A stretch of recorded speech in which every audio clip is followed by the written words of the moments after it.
Maggie is in Chicago. Hey, Maggie, what's up? Hi, Dave. I appreciate you taking the time to talk with me today. I'm honored. How can we help? I own a private tutoring company and work as the only full-time employee with around 13 tutors working part-time. The business has been around for about 5 years. I feel really lucky to be able to have helped as many students and families as we do, especially knowing all the responsibilities that schools and teachers have these days. In 2022, our revenue was $94,000, and we did $30,000 in profit, or I made $30,000 in profit. In 2023, revenue was $140,000 and $40,000 in profit. My question is about expanding the business and the possibility of franchising. How do I expand the business in an authentic way, and is franchising a good idea? They're two different questions. Sure. In order for someone to purchase a franchise from you, they would be buying a unique set of business operating processes, systems, trademarks, national brand that they can't otherwise get. So we'll use a very generic but popular example, Subway sandwich.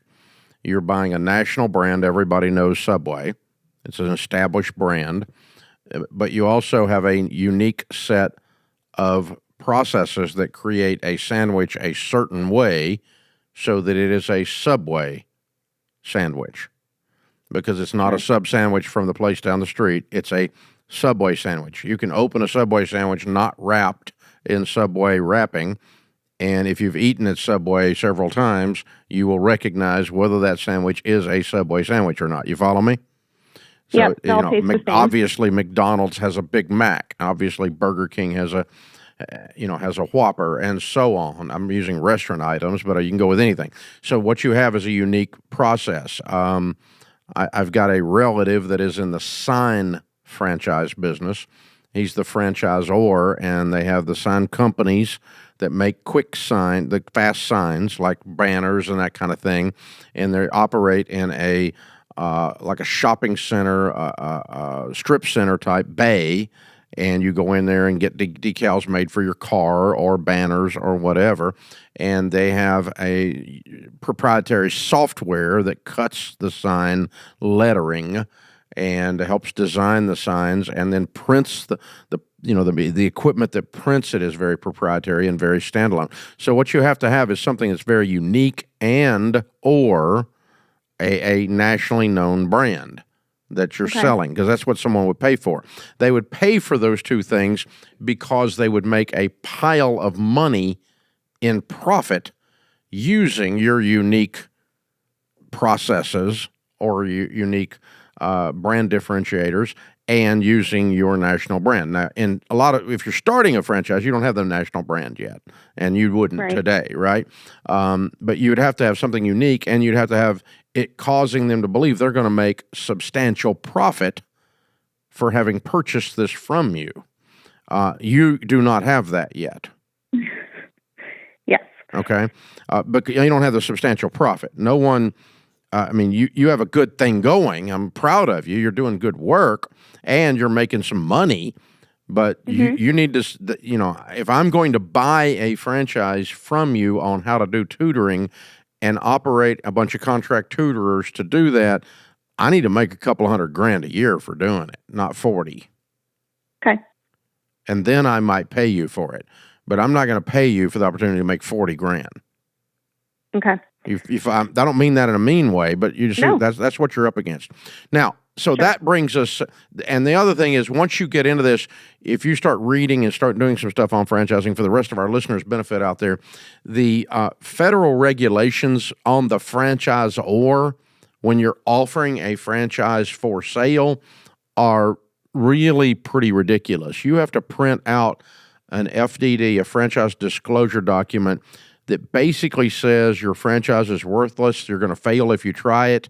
It's all this negative disclosure and disclaimer stuff, about 2 inches thick if you print it all out, and it costs you several tens of thousands of dollars to have a law firm develop this document that says that you're worthless. It's ridiculous, really. But it is part of the regulations around franchising now to hand someone that before they consider buying a franchise.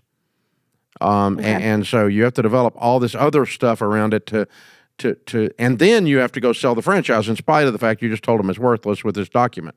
And so it's a very strenuous business. I'm not much of a fan of it. But now all of that aside, then I think we need to come back to the core issue, which is how does Maggie expand the awesome thing she's doing where a bunch of kids are getting helped, learning, and with some wonderful tutors that you have arranged. And I'd love to see you expand that. So the first thing I would do is I would probably look towards some kind of price increases to get the net profit up on the business. I'd like to see Maggie making more money. You deserve it. You deserve it. You're doing great work. You're helping a lot of people. But you are a person. You are a lover of students. You're not 100%. You don't love money. You love students, and it shows in the way you put this together. Yep, exactly. And I would say, the biggest part of, when I think about growing the business, but I guess the biggest obstacle for me is that personal touch that I feel like I'm able to provide and give, to not only, the tutors, the families, the students. I don't work with students personally anymore, but, it's still having that large impact. So what you have done is you have delegated the authenticity and the personal touch to the tutors. Correct. So you've been able to transfer that skill. Yes. More of, how do I would say expand into more, more towns, more areas. And then how did you train those tutors to have the heart like you've got? I don't necessarily train them. I just look for very specific types of people. And then they are aligned with your values, so it makes them easy to buy into your system of authenticity. Exactly. Yeah. So that's the same answer I give. That's a fabulously wise answer when people say, "How do you have such motivated people?" And how do you motivate your people? And I said, I don't. I don't motivate our people. I hire motivated people, and then I point them at something, and they go off. Yep, right? Exactly. And that's the same thing you're doing here, and that's very wise on your part. So you have a duplicatable, scalable system. You do need to build more profit into it. So I'm concerned about your pricing. Okay. You're not harming anyone to charge more. Because, I know. It's hard to increase prices. I know. It is for me, too, because I love people and I want to help people. But people, Rabbi Lapin talks about this in his book, Thou Shalt Prosper. When you do a great job for people, they give you certificates of appreciation with presidents' faces on them. Mm-hmm. They don't mind paying for a good tutor because their kid's life has changed. Right. And you're not being greedy. You're not overcharging.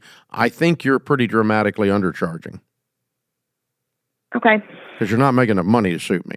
And you don't have enough margin to open another location because you can't cover the hard costs of the next location with this narrow margins. That's what I'm concerned about. Okay. If you were making $150,000 right now, you could go over in another location and make $50,000 and spend $100 to get that location open and still be okay. But you can't go over there and spend $50,000 because you don't have $50,000 at that location. Right. You'd be losing money the way it's structured right now, and we don't want to expand that. No. So we've got to get a little bit more profitable.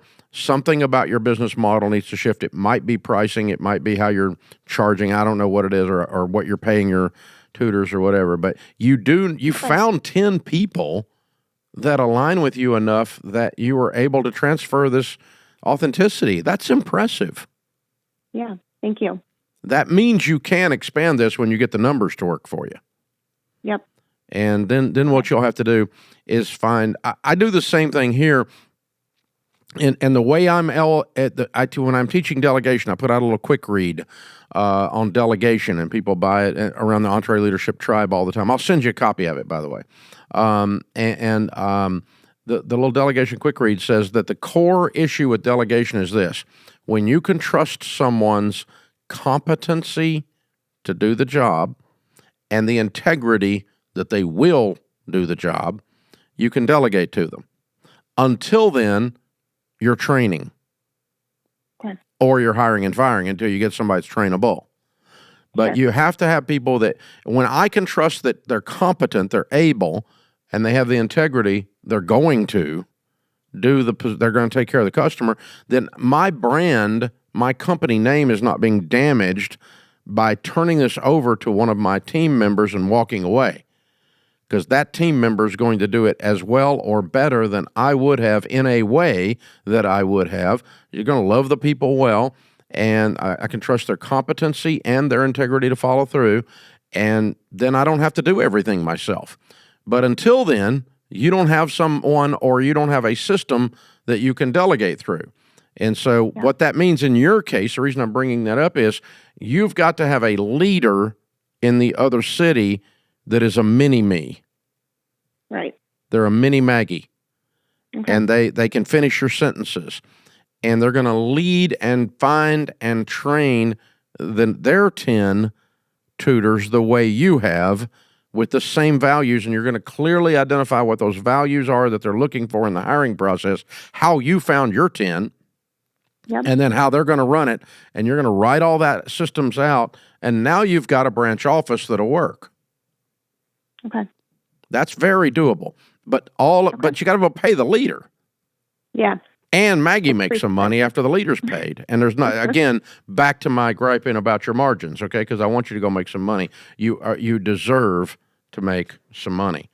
Proud of you. You are amazing. Thank you for what you're doing. I think you're onto something here. And I think you're just coming out of the treadmill stage, and you're moving up through the 5 stages of business that we talk about on EntreLeadership all the time. Hang on, and our team will pick up. We're going to send you a copy of that delegation quick read and get you going on that. Hey, guys, what a great lady. How fun is she? Wow.